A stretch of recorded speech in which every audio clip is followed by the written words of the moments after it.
Joining us now to discuss is former presidential advisor and New York Times best-selling author of Inside Trump's White House, The Real Story of His Presidency, Doug Wead. Doug, now we're hearing this narrative around Easter. I thought Easter was supposed to be about the resurrection, but instead it's all about COVID. We're in the fourth wave of COVID. We're all gonna die. Is this ever gonna end? Well, it's kind of a flashback to Obama. One Easter, Obama had J.K. Rowling into the Rose Garden to read stories about witches on on this holy Easter day. It's interesting. In years past, Christmas and Easter were almost co-equal holidays. You'd get a week off for each one. And over the years, it's been secularized. And so this year, it's all about COVID. It's not about the resurrection. Very interesting. You're right. It used to be called, Easter break. Then we saw the transition into spring break. And now the Right. Easter egg roll that everybody always looked forward to. Again, it was one of those nonpartisan things everybody could look forward to. Last year, it had to be canceled, obviously, because the entire country was under a lockdown. But we're a year into this, and now it's being canceled again. So do you think, because you know better than anybody the history of the White Houses, tell us a little bit about the history, Lemonade Lucy, I know specifically. Tell us just how this got started and what we can expect, hopefully, a return to the Easter egg roll.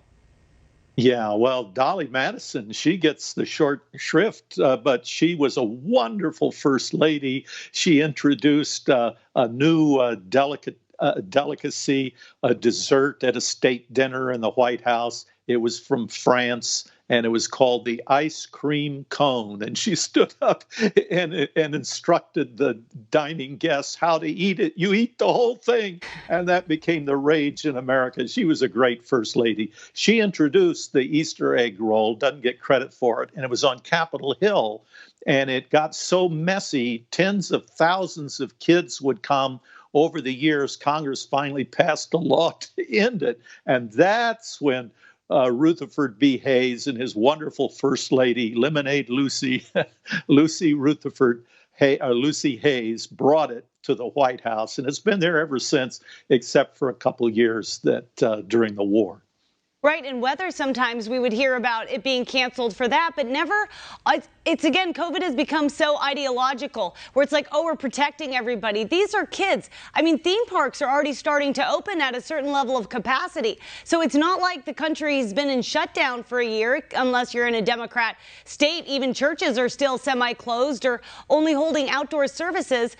But how do you see for the future, under the next 4 years, obviously with the Democrat in control of the White House, these traditions that are so dear to our country, that give us a point that we can look to in commonality, those traditions that are so dear, it's like Democrats are getting rid of traditions, getting rid of history. Do you think they're going to get rid of the tradition? And obviously now we're seeing the Easter Bunny has a mask on, but of course Champ and Major don't have their masks on the Easter eggs, but it's again ideological. So do you think they're going to change this tradition as well?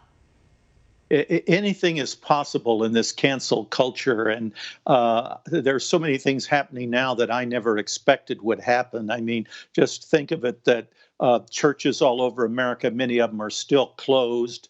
And of course, you can't have anything religious in school. And yet school districts in California are requiring their students to chant.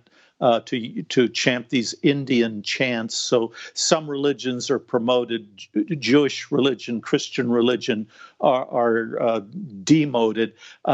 Anything could happen. It became against the law in the Soviet Union to have a Christmas tree. You could actually go to a camp near Yekaterinburg for re-education if you dared to have a Christmas tree. So we may be headed for that sort of thing here in the United States, where it becomes illegal to celebrate certain holidays or hold certain views and have certain doctrines. I sure hope not, but anything's possible now. You're right. And this week, too, I'm seeing the Satan shoes that were coming out. That was like all in the news cycle. And you're just like, this is Easter week. It's like, is nothing sacred anymore?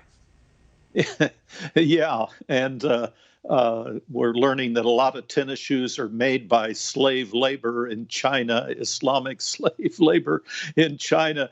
I mean, who would have ever dreamed some of these things would be happening? But they are, and we need to know where cancel culture goes. And eventually, according to socialist and Marxist teaching, you can't have individual thought. It's the thought of the community. It's the will of the commune. And it's selfish to have individual thought. And of course, Christianity, belief in God, was the opiate of the people. And so we've seen in the United States, academia, the media networks at war with Christianity for a long time. And now they're kind of getting an upper hand. So it's a bit of a scary Easter compared to Easters in the past. Spring break, as you say, that's the Easter now. It's a week off. Alcohol, crazed sex, that's the new secular idea of what the Easter week should be like. And they try to write this narrative of what Easter is, what they can call certain things. But it's like Easter is not canceled. You can't do that, and you don't need to fear death, especially Easter weekend of all times. Obviously, we're being safe and everything, but the way that they're trying to tie our freedoms come from God. They don't come from them, whether or not they want to say that or not. But Doug, have a very happy Easter, and we always love having you on the show. You provide such historical perspective, and we're going to keep talking about history because it affects everything. And it's so important. So thank you for what you're doing, and God bless you. Thank you. And if Jesus can come back, Easter can come back. Amen. No problem. Amen. Easter is never canceled, not in our hearts. So God bless you, Doug. And coming up next. And Doug Weed, your excellent service in government at the White House and in the private sector. I think it'll depend a lot on the president. And I went into the Oval Office and Barbara was there. Jared Kushner said to me, and I've seen that all through history, they want cheap labor. And I mean really behind the scenes, but he is respected by everybody. So he had access to everybody.